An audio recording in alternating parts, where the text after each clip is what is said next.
Hello, and welcome to Guru Grit. So, today I want to talk to you about it took forever and happened all at once. When you manifest so many things in one go, and why and how that usually happens, and examples that people can give are absolutely tireless. So, let's get to the meat. Like, what is the root of all of this? How can you want something for so long and wait and toil and suffer, and then it just explodes into your reality suddenly? Well, first and foremost, there's just this really common thread with people and being human. We just care too much about what we all think of each other. It honestly needs to stop, and you need to stop it as best as you can. Not to sound really forceful, but it just does you no favors. Unless someone is in your corner, it just doesn't do you any favors to listen to I don't mean constructive criticism on like how to be a good driver, because that keeps everybody safe, or how not to be careless with a kitchen knife. But truly, if you want something, you can have whatever you want. So don't listen to anyone who doesn't want it for you. I mean, I'm not talking about like bad habits. I mean, truly a manifestation. I don't care if you want something to happen that seems too good to be true. Now, when you usually see people arrive around their mid to late 20s, early to mid 30s in their life, they tend to manifest things in bulk. It's like Costco-sized manifestations. This happens very commonly. People are just going through life, living, wanting things. And they're thinking, oh my gosh, I'm 23, I still haven't met anyone, I'm not engaged, I'm not married. Now I'm 24, and now I'm 25. And then one day when they're like 28, they're like, I don't even care. I just want to go backpacking. I'm going to go to Costa Rica and learn how to surf. I'm going to eat mangoes and do whatever I want to do. I'm going to go here, I'm going to go to there, and blah, blah, blah. And then, because they've stopped wondering when something is going to happen, they stopped listening to other people who told them your time will come, as well-meaning as it is, sometimes a little bit condescending and things like that.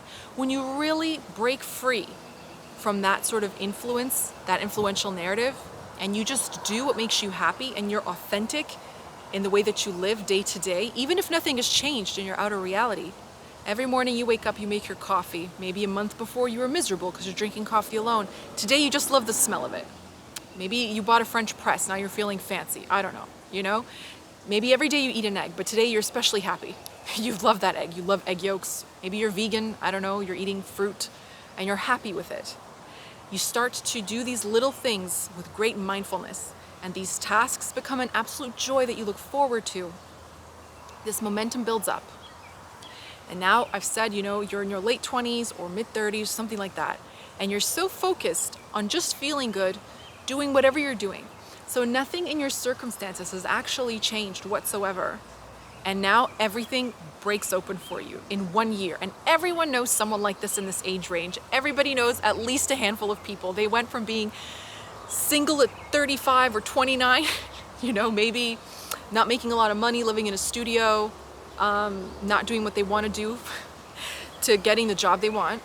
Suddenly they remembered a neighbor's cousin that they knew from 10 years ago, had a new neighbor, they help them move, or they get a call when they fly into town and they have a coworker and they get set up, boom. And now in 1 year, they're promoted, they're making money, they're a homeowner, they're a car owner, they're engaged, they're pregnant, they're married, all in the shortest window of time possible. They waited a long time, but it happened all at once.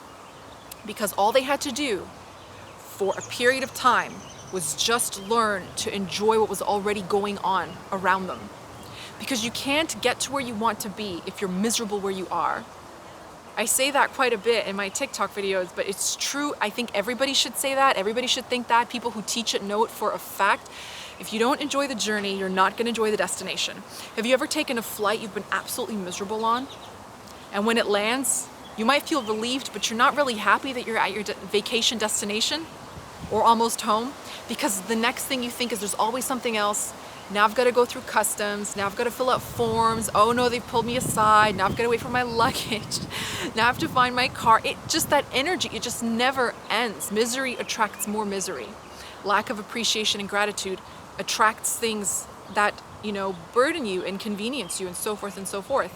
When you truly appreciate whatever you're doing in the moment, I don't care if it's eating a pickle or taking a nap or taking a bath, okay? When you enjoy that, it adds up. and it gives you more things to appreciate. And then eventually, excuse me, it reaches a point. It reaches a point. Somebody doesn't want me to get that message out. Excuse me. But it reaches a point, and then it just erupts. Like an avalanche can start with a pebble, but it has force. It has an effect. There's no denying it. Wow, how weird. Anyways, so learn to do little things like that bit by bit, and then you'll see an accumulation. And when you start to notice it, whether a bird flies in front of you or a strange cat comes up to you and, doesn't swat at you, but is actually quite cute, or a dog or something, learn to find joy in that. Say, oh my God, that's so cool. What an interesting occurrence. I found a nickel on the ground or a quarter, and tomorrow it's a $5 bill. And just keep it rolling. Say, hey, I haven't heard from this person in a long time. And I thought about this other person. And the next day I heard from both of them. That's crazy. So keep it going. So it doesn't matter how long you wait. It can still come all at once. But the point is that you don't feel defeated in the process, right? If you're on a road trip and you run out of gas or blow a tire, you don't call a tow truck and haul yourself back home. You find a solution and you keep going. So think of it that way. You just have to keep the momentum going. That's the only way forward. And I encourage everyone to look forward. Like, my motto for myself is only forward. I have no tattoos, but if I did, I would get only forward inked on me, because there's just no point in looking at anything that ever was. Even if it shaped you, should have only ever shaped you for the better, and find a way that it could have. Even if something terrible happened, just say, now I have a keen sense of awareness and I have a healthy sense of danger, and I'm prepared for anything, and now I feel strong and invincible, and I feel sure in myself, and you move forward.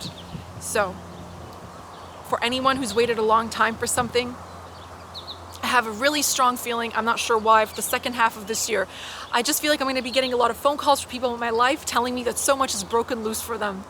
And I just know, I don't even hope, I know if there's something you've been wanting for a year or 10 years, it's coming. And it's so close, and you're so much closer than you even realize.